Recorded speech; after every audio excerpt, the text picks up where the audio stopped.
Hello साथियों, मैं MS inter college भूगापुर के यूट्यूब चैनल पर आप लोगों का फिर से एक बार स्वागत करता हूं। पिछली वीडियो में हम लोगों ने देखा था प्रकाश के कॉन्सेप्ट के बारे में, यानी प्रकाश के जो नॉर्मल सी बात होती है उसके बारे में सीखा था।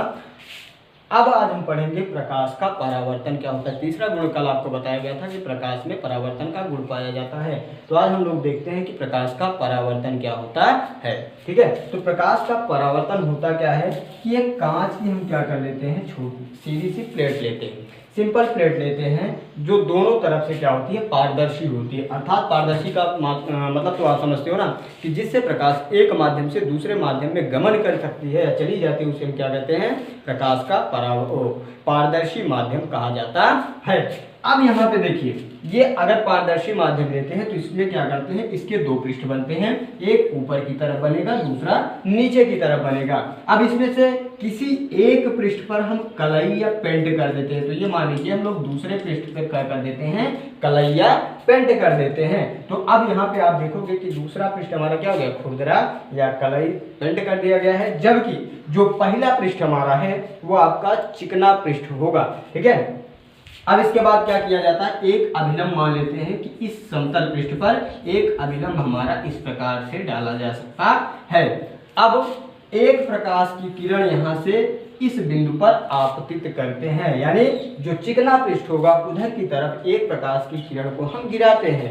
अब इसमें क्या होगा, जब प्रकाश की किरण इस पर गिरेगी तो वह फिर से उसी माध्यम में वापस लौट जाएगी। यही घटना हमारी क्या होती है, प्रकाश का परावर्तन कहलाती है। तो यहाँ पे हम इसको लिखते हैं माध्यम एक। ठीक है, ये क्या हो गया आपका माध्यम एक, और ये आपका क्या हो जाएगा, माध्यम दो। तो देखिए प्रकाश का परावर्तन क्या होता है। जब किसी चिकने पृष्ठ पर प्रकाश की किरण आपतित की जाती है तो प्रकाश की किरण चिकने पृष्ठ से टकराने के पश्चात पुनः उसी माध्यम में वापस लौट जाती है जिस माध्यम से प्रवेश करती है। यहाँ पे देखिए, एक माध्यम से आई थी पहले माध्यम से, और चिकने पृष्ठ से टकराने के पश्चात फिर से पहले ही माध्यम में क्या कर रही है, वापस लौट जा रही है प्रकाश की। इसी घटना को हम क्या कहते हैं, प्रकाश का परावर्तन कहते हैं। यानी जब कोई प्रकाश की किरण किसी चिकने पृष्ठ पर टकराने के पश्चात पुनः उसी माध्यम में वापस लौट जाती है जिस माध्यम से आती है, तो प्रकाश की इस घटना को प्रकाश का परावर्तन कहा जाता है। अब थोड़ी सी बात हम लोग इसके बारे में सीखेंगे कि ये दोनों किरणों का नाम क्या होता है। ये किरण होती है, जो प्रकाश की किरण आती है इसको बोलते हैं आपतित किरण। ठीक है, और दूसरा आपका होता है जो प्रकाश की किरण वापस जाती है उस किरण को बोलते हैं परावर्तित किरण। ठीक है, परावर्तित किरण। और ये पृष्ठ, यानी ये पूरा का पूरा चिकना पृष्ठ, ये वाला पृष्ठ नहीं जिस पृष्ठ पर हम कलई किए वो वाला पृष्ठ नहीं, ये ऊपर की तरफ पहले माध्यम का जो पृष्ठ चिकना पृष्ठ होगा इसको बोलेंगे परावर्तक पृष्ठ। ठीक है, ये क्या होता है आपका परावर्तक पृष्ठ कहलाता है। और ये बिंदु आपका होता है, ये आपका क्या है, अभिलंब है। तो ये बात आप लोग समझिए कि इसमें क्या क्या होता है।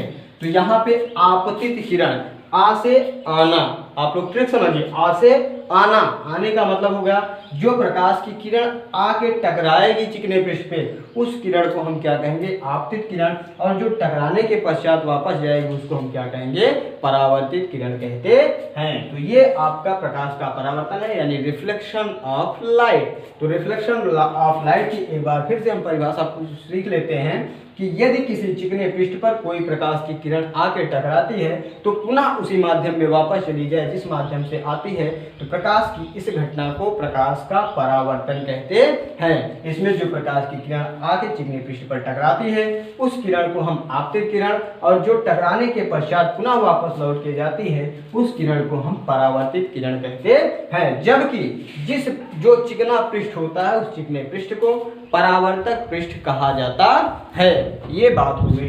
अब इसी में हम लोग देख रहे हैं कि जो आपतित किरण और अभिलंब है इसके बीच में एक कोण का निर्माण हो रहा है। ये देखिए, ये आपका क्या है, कोण बन रहा है। ये आपतित किरण, ये अभिलंब, इन दोनों के बीच में क्या बन रहा है, एक कोण बन रहा है। इस कोण को बोलते हैं आपतन कोण। ठीक है, इसको क्या बोलते हैं, आपतन कोण। और इसको आर से, स्मॉल आर से इसको रिप्रेजेंट किया जाता है।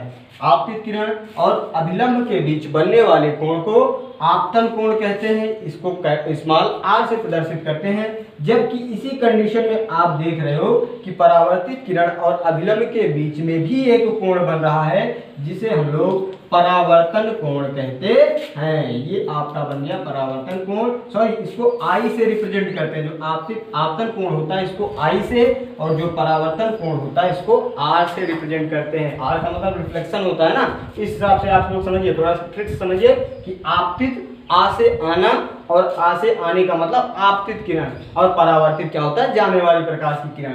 आपतित किरण आ रहा है तो आपतन कोण किसके किसके बीच बनेगा, आपतित किरण और अभिलंब के बीच में आपतन कोण बन गया, तो जाहिर सी बात है परावर्तन कोण परावर्तित किरण और अभिलंब के बीच बनेगा।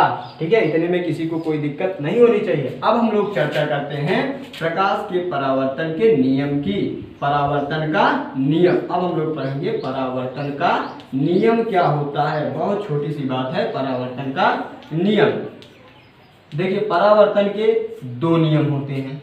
जो प्रकाश का परावर्तन होता है ये परावर्तन के दो नियम होते हैं, यानी परावर्तित कोई प्रकाश की किरण होती है तो वो दो नियमों के आधार पर ही होती है। पहला नियम देखते हैं कि जो ये कोण बना है, आपतन कोण और परावर्तन कोण, ये दोनों कोण आपस में बराबर होते हैं। आपतन कोण यानी कोण I इज इक्वल टू आपका परावर्तन कोण किसके, कोण R के, यानी R के क्या होते हैं, आपस में बराबर होते हैं। यानी कोई प्रकाश की किरण अगर हम कह दें कि 30 अंश पर आती है तो वो 30 अंश पर ही क्या होगी, परावर्तित होगी। ऐसा नहीं होगा कि कोई प्रकाश की किरण 30 अंश के एंगल से आ रही है और 60 अंश के एंगल पे वो परावर्तित हो, ऐसा नहीं होगा। अगर वो 30 अंश के कोण पर आपतित हो रही है और 30 अंश के कोण पर ही वो वापस जाएगी, तभी प्रकाश का परावर्तन होगा, अन्यथा प्रकाश का परावर्तन संभव नहीं है। तो ये पहला नियम प्रकाश के परावर्तन का पहला नियम होता है कि आपतन कोण तथा परावर्तन कोण सदैव आपस में क्या होते हैं, बराबर होते हैं। यानी कोण I इज इक्वल टू कोण R। ये दोनों चीजें, बहुत पहला नियम आपका मोस्ट इंपॉर्टेंट है, क्योंकि इसी आधार पे हम सूत्रों का डेरिवेशन करेंगे। और ये आपको याद रखना है कि आपतन कोण सदैव परावर्तन कोण के बराबर होता है। और दूसरा नियम हम लोग देखते हैं। दूसरा नियम क्या होता है, अगर ये देखें तो ये आपतित किरण, ये बिंदु मान लेते हैं परावर्तक पृष्ठ का एक बिंदु O है, तो आपतित किरण और परावर्तित किरण और अभिलंब जो है, तीनों जो आपका परावर्तक पृष्ठ है उसके एक ही बिंदु पर मिलते हैं। ठीक है, ये नियम होता, ऐसा नहीं होगा कि ये आपका कोई चिकना पृष्ठ हो गया, ये आपकी आपतित किरण हो गई, ये आपका अभिलंब हो गया और ये परावर्तित किरण हो गई। तो ये परावर्तन नहीं होगा कि तीनों अलग अलग बिंदु पर हों। जब भी प्रकाश का परावर्तन होगा उस स्थिति में प्रकाश से आने वाली आपतित किरण, परावर्तित किरण तथा अभिलंब परावर्तक पृष्ठ के एक ही बिंदु पर स्थित होते हैं। ये आपका दूसरा नियम होता है। यानी आपतित किरण, परावर्तित किरण और अभिलंब परावर्तक पृष्ठ के किसी एक ही बिंदु पर स्थित होते हैं। ये था प्रकाश के परावर्तन का नियम। और इसमें मोस्ट इंपॉर्टेंट आपका ये नियम है, पहला नियम जो है ये बहुत इंपॉर्टेंट है। पूरे प्रकाश के चैप्टर में आपको यही मिलेगा और बिना इसके आप कोई भी काम नहीं कर सकते। तो थोड़ा सा इसका आप लोग रिवीजन कीजिएगा। इसके आगे की जो चर्चा है वो हम लोग नेक्स्ट वीडियो में करेंगे। तो वीडियो को ज़्यादा से ज़्यादा शेयर कीजिए, हम लोगों के साथ जुड़िए, पढ़ाई कीजिए। Thank you.